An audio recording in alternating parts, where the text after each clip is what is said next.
The train whistle's shrill cry echoed across the dusty platform as Elizabeth Hayes clutched her carpetbag and peered through the settling steam at the wooden sign that read Cedar Creek Station.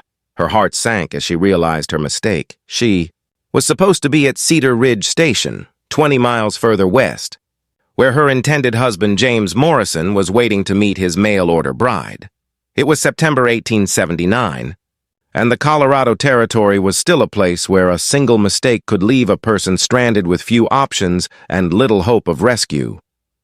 Elizabeth had been traveling for 3 days from her home in Ohio, following months of careful correspondence with a man who had promised her a new life as his wife and partner on a cattle ranch. Now, as the train pulled away in a cloud of black smoke, she stood alone on an unfamiliar platform with nowhere to go and no way to reach her intended destination until the next train came through in 3 days. At 26, Elizabeth was considered past the first bloom of youth by the standards of her time. But she possessed a quiet beauty that came from intelligence and inner strength rather than mere prettiness. Her brown hair was pulled back in a practical chignon, and her green eyes reflected both determination and barely controlled anxiety as she surveyed her surroundings. Cedar Creek was smaller than she had expected, little more than a collection of wooden buildings scattered around the railway stop. The platform was nearly deserted except for a few travelers waiting for the eastbound train, and Elizabeth felt the weight of her isolation settle around her like a cold wind. She was considering her limited options when she heard a small voice pipe up behind her. "Papa, look at the pretty lady by herself. She looks lost."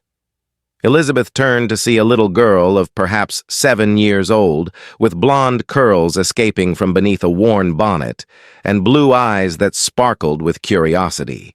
Beside her stood a tall man in his early 30s, with dark hair and the kind of weathered complexion that spoke of a life spent outdoors. He wore simple work clothes, but they were clean and well-mended, and there was something about his bearing that suggested both competence and kindness. "Hush, Annie," the man said gently, but his eyes were studying Elizabeth with concern. "The lady might prefer to be left alone." "But Papa," the little girl persisted with the logic of childhood, "she has a suitcase, and she's looking around like she doesn't know where to go. Maybe she needs help?" The man approached Elizabeth with obvious reluctance, touching the brim of his hat in a gesture of respect. "I'm sorry to bother you, miss, but my daughter is right. You do look like you might be in some difficulty. Is there anything we can do to help?" Elizabeth felt tears prick her eyes at the kindness in his voice. "I'm afraid I've made a terrible mistake," she said, trying to keep her voice steady. "I was supposed to get off at Cedar Ridge Station, but I got confused and stepped off here instead.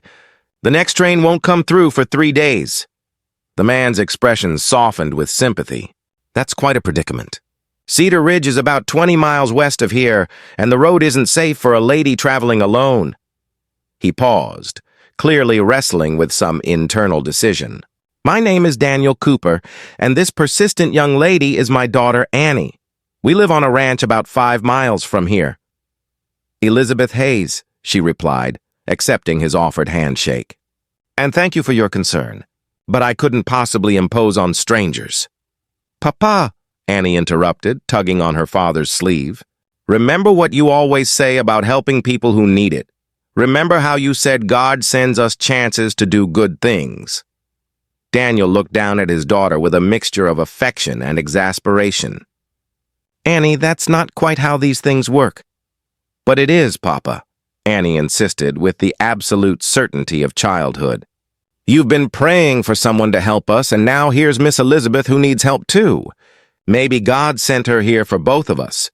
Elizabeth found herself studying the interaction between father and daughter with growing interest.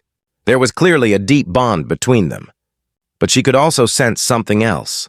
The careful way Annie watched her father's face. The slight air of responsibility that seemed too heavy for such young shoulders. "Annie," Daniel said quietly, "Miss Elizabeth doesn't know anything about our situation.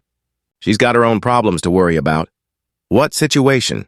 Elizabeth asked gently, her natural compassion overriding her own concerns. Daniel hesitated, clearly uncomfortable with sharing personal information with a stranger. My wife died last year, he said finally. I've been trying to manage the ranch and raise Annie on my own, but it's been difficult. Papa gets sad sometimes, Annie added with the matter-of-fact honesty of children. And I try to help with cooking and cleaning. But I'm not very good at it yet. Elizabeth felt her heart squeeze at the obvious love between this father and daughter, and the way they were both trying to take care of each other. I'm so sorry for your loss, she said softly. Miss Elizabeth, Annie said suddenly, her face lighting up with inspiration. Are you married? Do you know how to cook and take care of houses? Annie, Daniel warned, but Elizabeth held up her hand. It's all right, she said. No, Annie, I'm not married. I was traveling to meet a gentleman who, well, I was supposed to become his wife. And yes, I do know how to manage a household. I've been keeping house for my father since my mother died 10 years ago. Annie's eyes grew wide with excitement. Papa, did you hear that she knows how to take care of houses and she's not married and she's here when she's supposed to be somewhere else? That's not an accident, Papa. That's God answering our prayers. Daniel looked embarrassed by his daughter's enthusiasm. Annie, you can't just decide that every person who comes along is the answer to prayer. Miss Elizabeth has her own plans and her own life. But what if she doesn't want her old plans anymore? Annie asked with the simple logic that only children possessed. What if she wants new plans that include taking care of us? Elizabeth stared at the little girl, struck by the innocent wisdom in her words. The truth was, she had been having doubts about James Morrison for weeks. His letters had become increasingly demanding and controlling, with specific instructions about how she should dress, behave, and manage his household.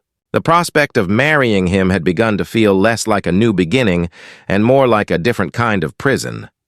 Annie, Elizabeth said carefully, what exactly have you and your father been praying for? For someone to help Papa not be sad all the time, Annie said without hesitation. And for someone to teach me how to be a proper lady and maybe braid my hair in pretty ways.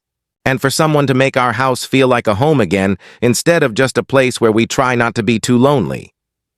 The simple honesty of the child's words hit Elizabeth like a physical blow. Here was a family that genuinely needed what she had to offer, not as a convenience or an ornament, but as a missing piece that could make them whole. Mr. Cooper, Elizabeth said slowly, I hope you won't think me forward, but would you consider allowing me to stay with you and Annie for the few days until the next train I could help with the household tasks and perhaps be useful in some way? I'd be happy to pay for my room and board. Daniel studied her face, clearly looking for signs of desperation or deception. Miss Hayes, you said you were traveling to meet your intended husband. Won't he be worried when you don't arrive as scheduled? Elizabeth considered how much to reveal about her growing doubts regarding James Morrison. Mr. Cooper, I'll be honest with you. The closer I got to Colorado, the more uncertain I became about my decision to marry a man I've never met. Perhaps getting off at the wrong station was not entirely an accident. You mean you might not want to marry him after all? Annie asked with obvious hope. I mean, I'm beginning to think I should take some time to consider all my options before making such a permanent commitment, Elizabeth replied carefully.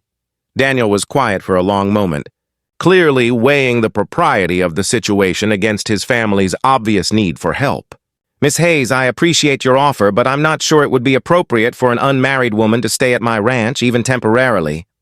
People talk in small communities. Then marry her, Papa, Annie said with the straightforward problem-solving approach of childhood. If you marry her, then it's all proper and she can stay forever and take care of us and we can take care of her too. Annie, Daniel said with obvious shock, you can't just ask people to marry each other like that. Why not? Annie asked. You need a wife, she needs a husband, and I need a mama. It makes perfect sense. Elizabeth found herself laughing despite the seriousness of the situation. Annie, you have a very logical mind. But marriage is a serious commitment that requires more than just practical considerations. Like what? Annie asked with genuine curiosity. Like love and compatibility and shared values, Elizabeth replied. Like knowing that two people can build a life together based on mutual respect and affection. Do you like Papa? Annie asked directly. Because he's very nice and he works hard and he tells good bedtime stories and he never gets angry unless someone is mean to animals or children. Elizabeth looked at Daniel, who was clearly mortified by his daughter's matchmaking attempts. But she could see in his weathered face the kindness Annie described, and in his patient handling of the child's enthusiasm, she recognized a gentleness that had been completely absent from James Morrison's increasingly autocratic letters. "Your father seems like a very good man," Elizabeth said honestly. "But Annie, people need time to get to know each other before they make such important decisions." "How much time?" Annie asked practically. "I don't know," Elizabeth admitted. "More than a few minutes of conversation on a train platform." Daniel finally spoke up, his voice carrying a mixture of embarrassment and something that might have been hope. "Miss Hayes, I apologize for my daughter's directness, but if you're serious about staying in the area for a few days, I have a practical suggestion." "I'm listening." "There's a widow named Mrs. Patterson who lives in town and takes in boarders. You could stay with her while you decide what you want to do about your situation. In the meantime, if you're willing, you could perhaps help out at our ranch during the day. Annie does need guidance that I can't provide, and I could use help with the domestic arrangements." "You mean like a job?" Elizabeth asked. "Like a trial period," Daniel said carefully. "A chance for all of us to see if we suit each other before making any permanent decisions." Annie clapped her hands with delight. "That's perfect, Papa. Miss Elizabeth can see if she likes us, and we can see if she wants to stay forever." Elizabeth felt a warmth spread through her chest that had nothing to do with the late afternoon sun. Here was a family that was offering her exactly what she had been hoping to find, a place where she would be valued for who she was rather than what she could provide, where her skills and intelligence would be appreciated rather than controlled. "Mr. Cooper," she said formally, "I accept your proposal. I'd like very much to spend some time getting to know you and Annie before I make any decisions about my future." "And we'd like to get to know you too," Daniel replied, his relief evident in his voice. "Annie, can you help Miss Hayes with her bag?" "Yes, Papa," Annie said, already reaching for Elizabeth's carpet bag. "Miss Elizabeth, wait until you see our ranch. We have horses and cattle and chickens and a big garden. And Papa built me a swing on the old oak tree. And there's a creek where we can catch fish and pick berries." As they made their way to Daniel's wagon, Elizabeth marveled at how completely her circumstances had changed in the span of a single conversation. This morning she had been resigned to a marriage she was increasingly dreading. Now she was being welcomed into a family that seemed to genuinely want her presence. Not as a convenience, but as a missing piece of their incomplete puzzle. The ranch, when they reached it, exceeded Elizabeth's expectations in every way. Daniel had built something substantial from the wilderness, a two-story house with a wide front porch surrounded by well-maintained outbuildings and pastures that stretched toward distant mountains. Everything spoke of hard work, careful planning, and a deep love of the land. "It's beautiful," Elizabeth said sincerely as Daniel helped her down from the wagon. "Mama helped Papa plan it," Annie said with pride. "She drew pictures of how she wanted the house to look, and Papa built it exactly like she wanted." Elizabeth felt a pang of concern about stepping into another woman's carefully planned domain. "Annie, won't it feel strange to have someone else taking care of your mother's house?" Annie considered this with the seriousness that children brought to important questions. "Mama's not here anymore," she said finally. "And the house has been sad without someone to love it properly. I think Mama would want someone nice to take care of it now." Over the next few days, Elizabeth settled into the rhythm of ranch life with surprising ease. She stayed with Mrs. Patterson in town during the evenings, but spent her days at the Cooper Ranch, helping with household tasks and gradually earning Annie's complete devotion through patient attention and genuine affection. The little girl was starved for feminine guidance and influence, following Elizabeth around the house and chattering constantly about everything from the behavior of the chickens to her dreams of someday wearing beautiful dresses like the ladies in the catalog pictures. "Miss Elizabeth," Annie said one afternoon as they worked together in the garden, "do you think you might want to stay with us forever?" "What makes you ask that, sweetheart?" Elizabeth replied, though her heart raced at the child's directness. "Because you look happy here," Annie said, with the perceptiveness of someone who had learned to read adult emotions carefully. And Papa smiles more when you're around. And I like having someone to talk to about girl things." "What kind of girl things?" Elizabeth asked, charmed by the child's earnestness. "Like how to braid hair and what flowers smell the prettiest, and whether it's better to wear blue dresses or pink ones. Papa tries to answer my questions, but he doesn't know about girl things." That evening, as Elizabeth helped Annie prepare for bed, the little girl brought up a subject that had clearly been weighing on her mind. "Miss Elizabeth," she said, as Elizabeth brushed her long blonde hair, "I've been thinking about what you said about needing time to know people before you marry them." "What about it, sweetheart? How long does it take to know if someone is the right person to marry?" Elizabeth considered how to answer such a profound question from a 7-year-old. "I think it's different for every person and every situation. Some people know right away, and some people need months or even years to be sure." "How will you know when you know?" Annie asked with the persistence of childhood. "I suppose I'll know when I can imagine building a whole life with someone," Elizabeth said thoughtfully. "When I can picture growing old with them and facing whatever challenges come along, together." Annie was quiet for a moment, then looked up at Elizabeth with serious blue eyes. "Can you imagine that with Papa? Can you imagine staying here and being my mama and helping us not be lonely anymore?" The question hit Elizabeth with unexpected force, because the truth was that she could imagine exactly that. In just 3 days, she had come to care for both Daniel and Annie in ways that surprised her with their intensity. She had begun to envision a future here, in this house that felt more like home than anywhere she had ever lived. "I'm beginning to think I can," Elizabeth admitted softly. "Then why don't you?" Annie asked with the simple logic that cut through all adult complications. "If you love us and we love you, why can't we just be a family?" Before Elizabeth could answer, she heard footsteps on the stairs and Daniel's voice calling up to them. "Annie, it's time for prayers and sleep," he said, appearing in the doorway of the child's room. "Miss Hayes, I hope she hasn't been pestering you with too many questions." "Not at all," Elizabeth replied, though she felt her cheeks warm under his concerned gaze. "We were just talking about families and how they're formed." "Miss Elizabeth says she can imagine staying with us forever," Annie announced with the lack of filter that only children possessed. "She says she's beginning to think she can picture building a whole life here." Daniel's eyes widened, and Elizabeth felt mortification wash over her. "Annie, that's not exactly what I—" "Is it true?" Daniel asked quietly, his gaze fixed on Elizabeth's face with an intensity that made her pulse race. Elizabeth found herself caught between embarrassment and honesty. Yes, it's true.